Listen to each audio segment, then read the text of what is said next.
The Tooth Fairy Eats Kids. I hunt monsters, real ones, the kind that leave autopsy photos and grieving parents behind. It started after I lost my job. No friends, no family worth calling. Packed my things and I hit the road. I got hooked on cryptic lore, reading up on urban legends in every state I passed through, and most were just stories. Until Kansas. Buried in an old message board was a photo of a local newspaper. It read 3 children dead. Tooth Fairy strikes again. It didn't read like satire. I drove to the tiny town that was mentioned in the article. The journalist who wrote it had been fired. I found him in a crumbling house, reeking of whiskey. I made it up, he slurred. But when I pressed, he broke. There have been several more deaths. Kids keep dying after they lose their teeth. No one wants to talk about it. I only published what I could before they shut me up.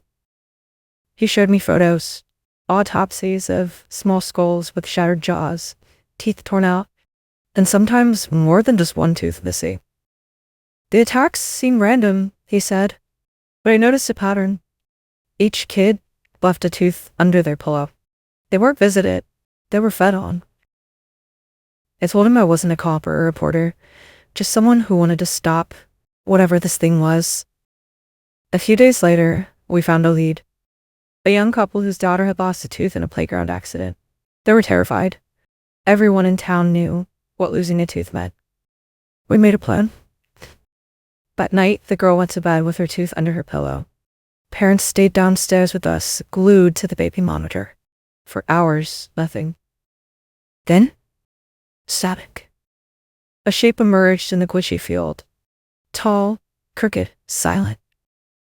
It hovered at the edge of the girl's bed, limbs too long, mouth wide, filled with far too many teeth.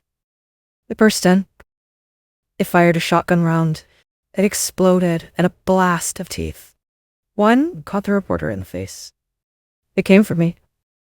I grabbed the fireplace poker and rammed it down its throat. It screamed, a horrible, whistling shriek, and collapsed in on itself, leaving nothing but a blackened tooth beneath the pillow.